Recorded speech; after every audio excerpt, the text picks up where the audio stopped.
You know, I'll tell you the truth. As far as I knew, as a 6-year-old boy, I was growing up in paradise. And I was near the water all the time. I could play outside, barefooted most of the year. And the sense of community in Moss Point was sort of exactly what I think about when I think about the heartland of America. Just a bunch of people in roughly the same economic status, because they all worked at Chevron or Ingalls or the paper mill or Thiokol or the Pogie plant, which meant it was a very blue-collar, sort of industrialized community. And as far as I knew, that was just the way the world was. And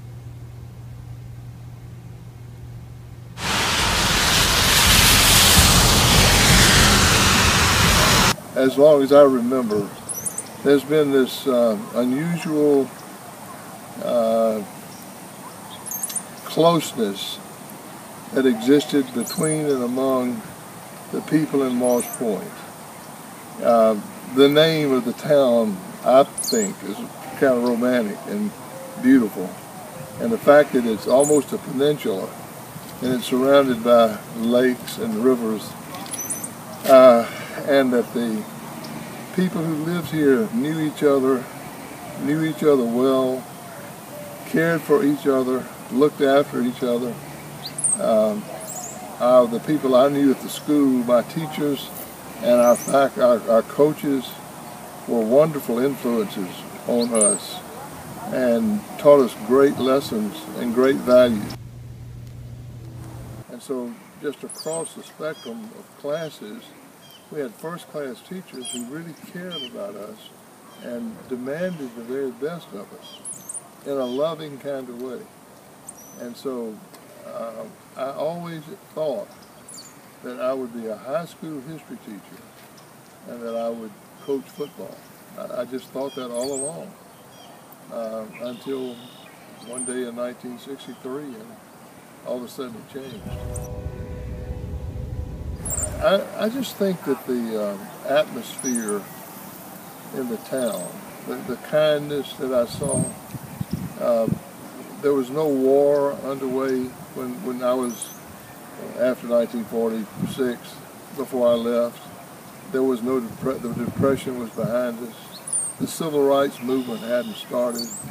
There were warm relationships between black and white people. The town was small enough so that people enjoyed the activities at the school. Well, this is where my whole family is. You know, it's where we live, and, you know, I've just really enjoyed.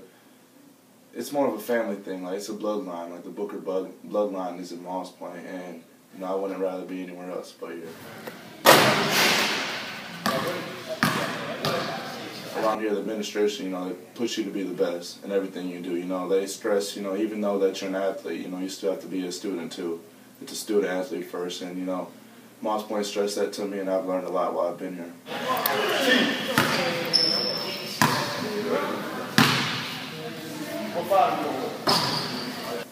5-year plan, go to University of Kentucky.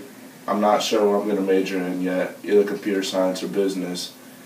And, you know, I might, you know, you never know what happens. It depends on how you play there, but right now I'm just focused on graduating. But if, say, it happens early that I go to the NBA, which a lot of people from Kentucky do, you know, that could be something I do. But if not, you know, I just hope I graduate from college.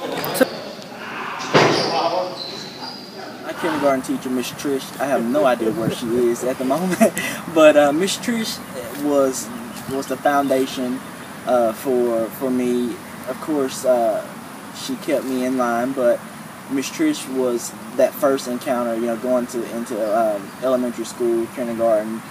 She was like a second mom to me. So I think that's who really kind of helped me get my first step forward was my kindergarten teacher, Miss Trish. One thing that I do every time I go somewhere to speak, whether it's in-state or out-of-state, is to tell them about the young people that we have here in the city, the educated young people, the excited young people, and also about the wonderful community that we have here in the city of Moss Point, also in the city of Massachusetts.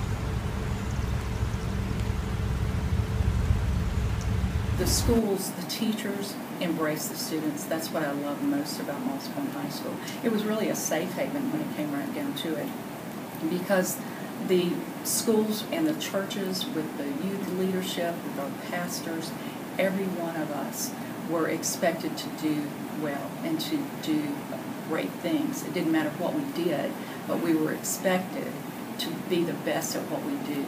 And I've carried that with me all my life. And these are the men and women that were in Moss Point, in the school systems and in the churches, that cared enough about us to invest their lives in us so that we can do the same for generations to come. Everything that they want to do and what they're dreaming to do, they can do. They're capable of doing it. Being from Moss Point is a benefit. Being from the state of Mississippi is a benefit. It's something that you can take with you. The people of the Gulf Coast are hardworking. They have a solid work ethic that will help them go anywhere in the world that they want to go. They're capable of doing it. They have to apply themselves. They have to try. They have to pass the courses. You know, it's not everyone has to have a 4-year degree or a master's or a doctorate. But what they do have to do is to really learn what they're doing and to try to either take a trade and, again, to master that trade. If they want to go to school and have a profession, great, do it, master it, learn it, because you can take it and you can go anywhere in the world with the talent that you have and the education that you have. No one can ever take that away from you.